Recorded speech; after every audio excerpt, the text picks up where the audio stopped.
안녕하세요. 여러분께 마이너리티 영화를 소개할 장휘연, 한유진입니다.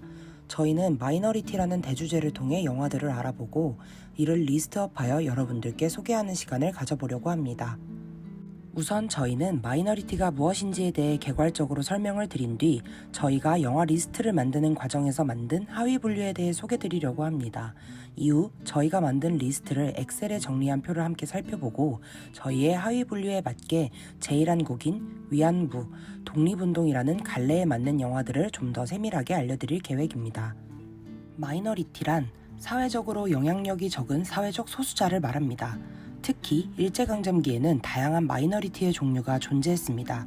이 사실을 바탕으로 저희는 시대적 구분을 통해 대분류를 일제강점기의 상흔과 기역 두 가지로 나눠 보았습니다. 저희가 위 주제를 선택한 것은 일본과 한국의 관계에서 배제할 수 없는 일제강점기에 발생한 다양한 마이너리티의 존재에 대해서 알아보기 위함입니다. 일제강점기의 상흔과 기역이라는 대분류 아래 저희는 세 가지의 하위 분류를 해보았습니다.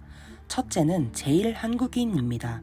제1한국인은 넓은 의미로 보면 현재 일본에 살고 있는 모든 한국 국적자 및 그 자손들을 통틀어 일컫는 말이지만 좁은 의미로는 1965년 한일 국교 정상화 이전 일본으로 건너와 특별 영주자 자격을 가지고 살고 있는 한국계 거주자만을 의미합니다. 두 번째는 일본군 위안부입니다. 일본군 위안부는 일본군의 성욕 해결, 성병 예방, 치안 유지, 강간 방지 등을 위하여 일본군과 일본 정부가 중일전쟁과 아시아 태평양 전쟁 당시 일본군 점령지나 주둔지 등의 위안소에 배치한 여성들을 말합니다. 이들은 전쟁이 끝난 뒤 일본군 위안부를 조국으로 돌려보낸 것이 아니라 전장 한가운데에 버려두었습니다. 세 번째는 독립운동입니다. 여기서 저희가 말하고자 하는 독립운동은 대한민국 정부가 수립되기 전까지의 독립운동을 말합니다. 1905년 을사늑약을 거쳐 1910년 경술국치를 맞으며 조선은 일제에게 국권을 강탈당했습니다. 이에 우리 민족은 자유와 해방, 민족국가의 회복을 갈구하며 여러 분야에서 끊임없는 항일 독립운동을 전개하였습니다. 저희는 약 73개의 일제강점기를 다루는 영화들을 조사하였습니다.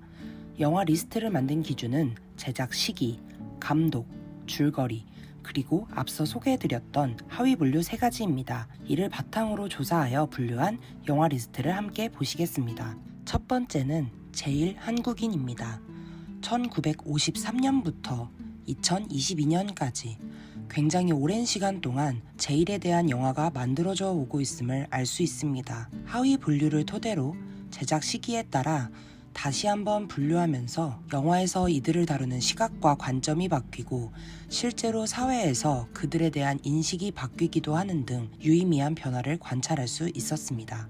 두 번째는 일본군 위안부입니다. 위안부에 대한 영화는 비교적 최근인 1990년대부터 다양하게 등장했는데 이는 일본군 위안부 피해자들이 90년대에 이르러서야 용기를 내어 목소리를 냈기 때문으로 분석할 수 있었습니다. 세 번째는 독립운동입니다. 일제강점기에 일본에 저항한 역사를 다룬 내용이기에 대부분의 작품이 한국에서 제작되었습니다. 1910년부터 1945년 광복까지의 다양한 시기를 다루고 있고 매체에서 많이 다뤄지지 않은 인물과 사건들을 찾아 지금까지도 다양한 작품이 생산되고 있는 것이 특징이라고 볼 수 있습니다. 다음은 제1한국인을 다룬 대표 영화 두 가지를 소개해드리도록 하겠습니다. 첫 번째 영화는 고입니다. 가네시로 가즈키의 원작 소설을 영화화한 작품입니다. 고의 감독 유키사다 이사오는 한국계 일본인이라 스스로 말하며 일본에서의 차별, 국적에서 오는 여러 구속을 떨치고 보편적인 인간의 문제로 승화시키는 작품 활동을 하는 작가입니다. 제1교포로서는 처음으로 나오키 문학상을 수상하였습니다. 두 번째 영화는 파친코입니다. 파친코는 제1교포들이 일본에서 겪는 멸시와 차별과 그 속에서 처절한 삶을 그리고 있습니다. 원작 소설 파친코의 작가 이민지는 늘 역사적 불평등을 탐구하고 싶었고 파친코는 그에 대한 자신의 대답이었다고 말했습니다. 파친코는 작가 스스로에게 큰 의미가 있었고 그래서 소설의 출간을 약속한 에이전트나 계약서 없이도 수십 년에 걸쳐 이 소설을 쓸 수 있었다고 말했습니다. 다음으로는 일본군 위안부를 다룬 대표적 영화 두 가지를 소개해드리도록 하겠습니다. 첫 번째 영화는 귀향입니다. 귀향의 내용은 이렇습니다. 1943년 정민이는 갑자기 일본군의 손에 이끌려 위안소에 끌려가게 되고 감당할 수 없는 모진 아픔을 겪게 됩니다. 결국 정민이 일행은 위안소에서 도망치기에 이릅니다. 감독 조정래는 이렇게 말했습니다. 밖에서 줄 서서 기다리는 군인들. 잔혹하지만 영화로 반드시 표현하고 싶었다. 그렇게 보여주는 것 자체가 고통스럽지만 그래야 했다. 그렇게 일본 제국주의, 군부가 제공하는 시스템을 효과적으로 보여주고 싶었다. 피해 여성들의 몸이라는 느낌보다는 당시 고통받았던 소녀들의 영혼의 간절한 바람이라고 생각해 주길 바란다. 두 번째는 I Can Speak입니다. 김현석 감독은 이렇게 말했습니다. 솔직히 고백하건대 위안부 역사가 주는 무게감과 괴로움 때문에 외면하고 싶은 것도 있었던 것 같다.